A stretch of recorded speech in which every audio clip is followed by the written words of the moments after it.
questão do Catecismo Maior de Westminster, na pergunta 160, os irmãos nos ajudem. E aí faria a pergunta e os irmãos nos ajudem respondendo.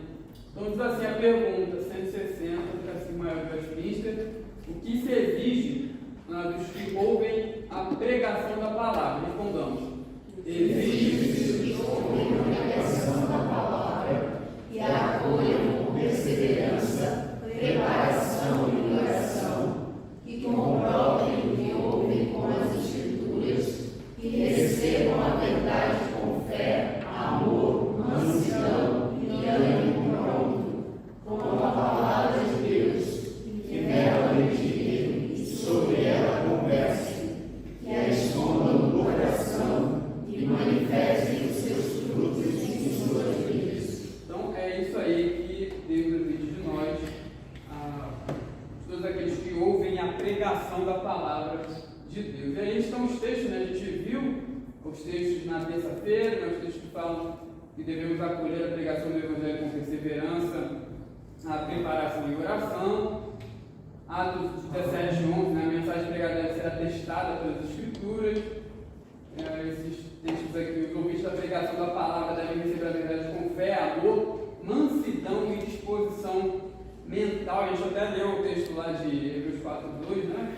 Que fala que a palavra de Deus não aproveitou, não teve nenhum proveito para os israelitas que estavam no deserto, porque eles não ouviram com fé no coração. Então, a pessoa pode ouvir a palavra a vida toda, né? Se ela não crer, se ela não tiver fé diante da palavra, então de nada aproveitará. Então, Deus exige de nós a ouvir a verdade com fé, né? A palavra pregada com fé.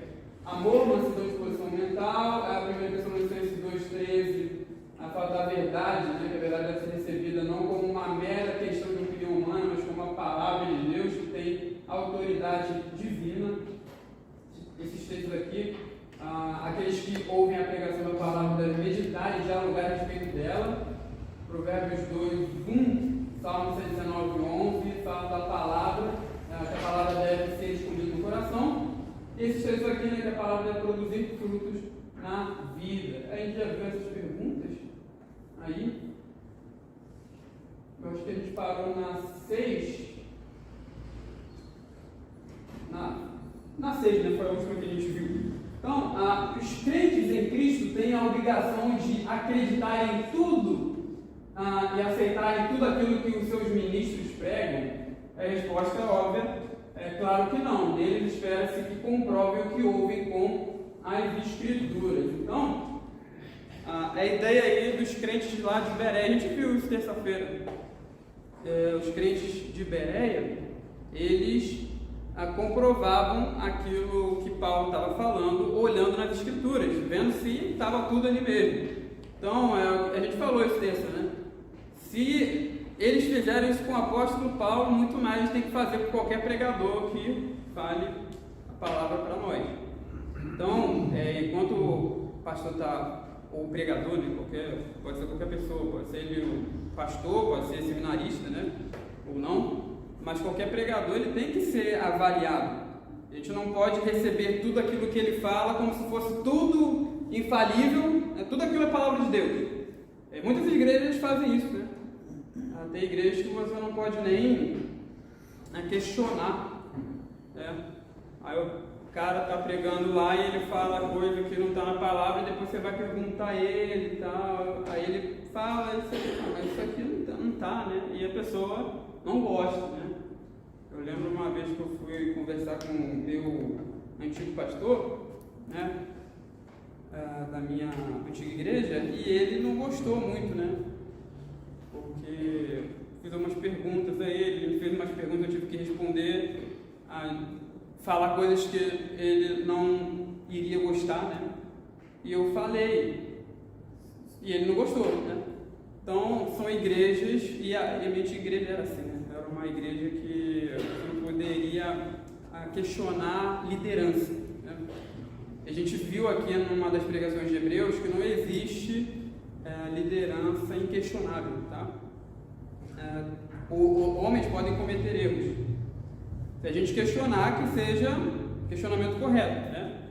Mas não existe, ninguém é infalível, nem inquestionável. Então a gente precisa avaliar aquilo que a gente ouve, conferir com as escrituras se está tudo ali de fato na palavra de Deus. E a gente falou aqui na terça-feira também que nem tudo a gente tem como avaliar. Às vezes o pregador fala coisa ali que a gente não tem ferramentas suficientes para avaliar aquilo. Então, por exemplo, o pregador fala de grego e hebraico. Não tem como você ver ali na hora, né? Se aquela palavra hebraica ou grega está ali no texto. Ou coisas desse tipo, né, que tem a ver com a língua original que a Bíblia foi escrita. Não tem como a gente avaliar isso. Mas a gente também pode perguntar ao pregador depois da pregação da palavra, né? Não vai levantar a mão aqui na hora da pregação para perguntar, né? Coisas também da cultura, né? Do período ali histórico-cultural em que se passa ali uma passagem bíblica. A gente também é complicado a gente avaliar isso na hora. Não tem como você chegar ali e ver essa informação, porque são informações que geralmente não se encontram na Bíblia. Então a gente tem que fazer o quê? Pesquisar isso, né? A gente vai para a internet, mas não na hora da pregação. Deixa anotado ali, depois que terminar, chegando em casa, né, você procura lá. Ou então você pode perguntar ao pregador. Então é esse tipo de coisa que a gente precisa fazer, né, diante da pregação. É claro que tudo, né, não é tudo que a gente vai ficar pesquisando e questionando ali, porque tem coisa que a gente até confia, né? Mas é bom a gente sempre ter um certo espírito crítico, né, diante daquilo que nos é falado. Então, é isso que nos chama aí, nos exige, né, diante da palavra, que comprovemos o que ouvimos com as Escrituras. Que atitude devemos ter para com a verdade de Deus quando pregada a nós? Devemos receber a verdade com fé, amor, mansidão e ânimo pronto, como a palavra de Deus. Então, nós devemos ter uma atitude receptiva para com a verdade, não a atitude de resistir à verdade, né? Isso aqui é muito importante. Por quê? Porque, às vezes, quando a gente está ouvindo uma pregação ou um estudo bíblico, a gente pode resistir, a gente pode muito bem resistir àquilo que a pessoa está falando. E geralmente a gente resiste quando toca em assuntos que são práticas pessoais nossas. Então, às vezes a gente faz certas coisas e a gente, às vezes, nem percebe que aquilo ali é pecaminoso. Às vezes até percebe, né? Mas joga ali para debaixo do tapete, acha que é coisa pequena. E aí o pregador está ali falando e ele fala sobre aquela atitude, aquele pecado. E aí a nossa tendência é resistir àquilo. É ter uma atitude de resistência, de não ouvir, de fechar os ouvidos diante da admoestação do Senhor. Então, a nossa atitude não deve ser essa. A atitude do crente verdadeiro é de receber a palavra não com obstinação, mas de uma maneira receptiva, né? O Gerhard Voss, que é o comentarista do Catecismo Maior, ele até cita algumas doutrinas aqui que as pessoas têm a tendência de resistir. Ele fala alguns crentes, né, às vezes, crentes professos, se revoltam violentamente contra doutrinas. Ele cita algumas, né? A gente lembra aqui da doutrina da predestinação, doutrina do castigo eterno também. Então, a doutrina da predestinação, da eleição, por que as pessoas resistem a ela? Porque é uma doutrina que ela humilha o ser humano, né? Ela acaba com o nosso orgulho, porque ela mostra que nós somos salvos, não é porque não é uma atitude que surgiu primariamente da gente, né?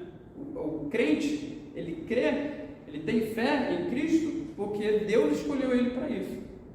Então não foi algo que partiu primariamente de nós. É claro que tem a nossa vontade ali, mas é uma vontade que foi trabalhada por Deus. Então a doutrina da eleição, ela nos humilha, né? Porque a salvação não é obra humana, né? Não é algo que nós escolhemos primariamente, mas é algo que vem de Deus. E a doutrina do castigo eterno é rejeitada porque é algo duro, né, de ouvir. Falar que alguém vai sofrer eternamente no inferno. E às vezes a gente tem parentes que não é crente, né? Parentes muito bem queridos nossos. E aí você lembra daquela pessoa, né? E aí é bem mais difícil de aceitar esse tipo de doutrina, quando ela mexe com nossos sentimentos. Então, a atitude do verdadeiro crente é não de rejeição, mas de recepção, né? Receber a verdade. Aí ele fala que é irrelevante se nós gostamos dela ou não. Temos de receber as verdades da palavra de Deus com o ânimo pronto, com base na autoridade de Deus, gostemos ou não delas. Tá? Os irmãos podem falar, tá? A gente está no estudo bíblico, né? Pregação, né? De domingo. Então, os irmãos, se os irmãos quiserem fazer perguntas ou falar alguma coisa, fiquem à vontade. Por que devemos meditar e dialogar a respeito da pregação da palavra de Deus? Devemos meditar nelas, pois é somente investir tempo pensando seriamente que podemos de fato entender a verdade e sua relação com as nossas vidas e problemas. Alguém abra lá em Deuteronômio, capítulo 6. Deuteronômio, capítulo 6.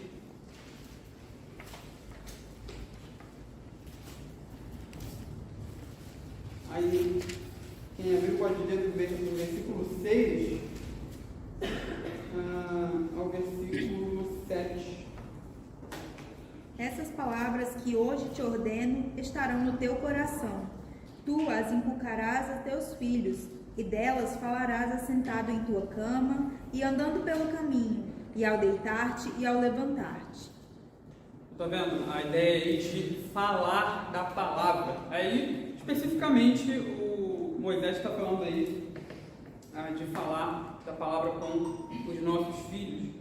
A gente tem que inculcar isso neles, né? Mas isso serve também para outras situações, né? A gente leu lá em Colossenses que o autor, Paulo, ele fala: "Vinde ricamente em voz a palavra de Cristo, instruam uns aos outros, aconselhem uns aos outros." Então, a gente deve meditar na palavra de Deus, dialogar sobre ela, porque é investido tempo e pensando seriamente na palavra de Deus que podemos, de fato, entender a verdade e a sua relação com as nossas vidas e problemas.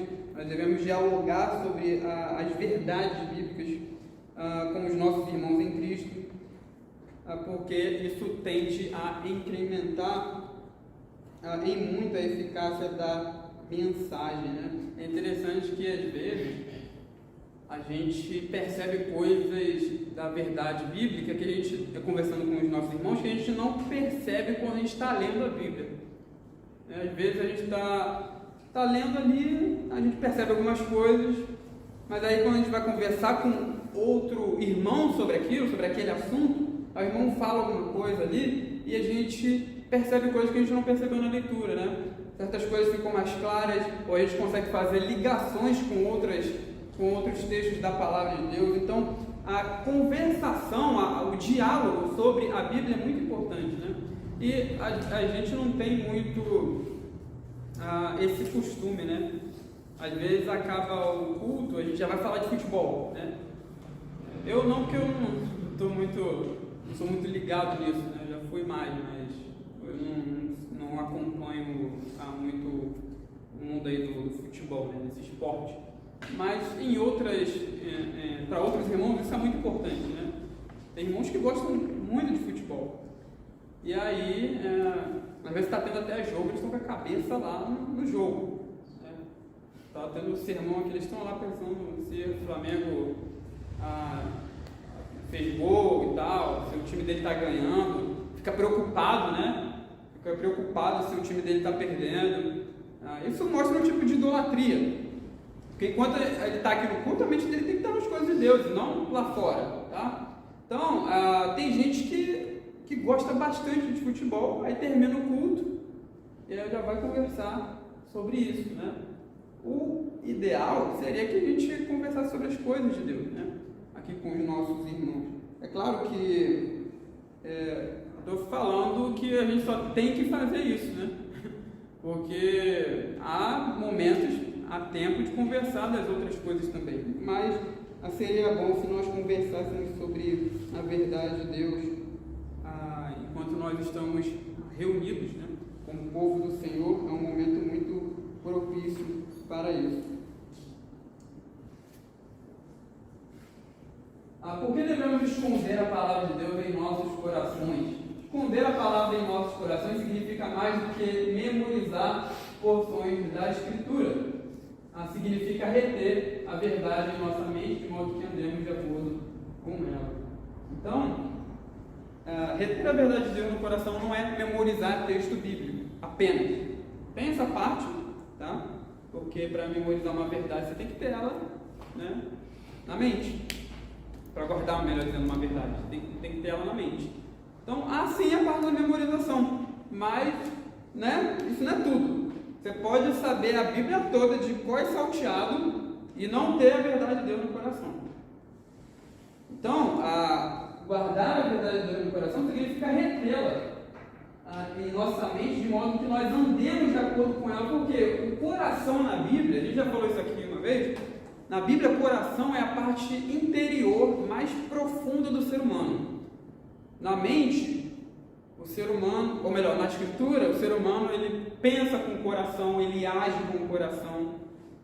Então, porque quando a Bíblia fala de coração, ela não está falando do órgão que pulsa sangue ali, né? Ela está falando do centro da nossa volição, né? O centro das nossas vontades, das nossas atitudes, dos nossos pensamentos. Então, na Bíblia, o coração é o centro do homem. Então, quando a gente guarda a palavra de Deus no nosso coração, a verdade de Deus no nosso coração, a gente passa então a agir de acordo com aquela verdade. Tanto é que o salmista, lá no Salmo 119, acho que é o verso 11, ele fala assim: a tua palavra escondi, guardada no meu coração, para eu não pecar contra ti, Senhor. Então, a ideia de guardar a palavra de Deus no coração, ela influencia as atitudes do salmista, de modo que ele anda pelo caminho correto, de modo que ele deixa o pecado e passa a fazer aquilo que é correto diante de Deus. Então, a verdade de Deus no nosso coração não é apenas colocá-la na nossa mente, não é apenas memorizá-la, é retê-la, reter na parte mais interior do nosso ser, né? No centro das nossas volições. Então isso é importante se a gente quer ter uma vida de comunhão com Deus, uma vida de santidade, uma vida onde nós deixamos o pecado e passamos a fazer aquilo que é correto, né? Uma vida em outras palavras, de obediência diante de Deus. Mateus, nós, lamentavelmente, não somos igual a um computador que você deleta tudo que não presta, que está na memória dele, né? E aí fica só, abre espaço só para as coisas que são produzidas por gente. Isso é uma coisa formidável. Mas o pior é que você não tem como apertar o botão aqui e apagar. Sim, de fato. É aquilo, né? Se a gente quer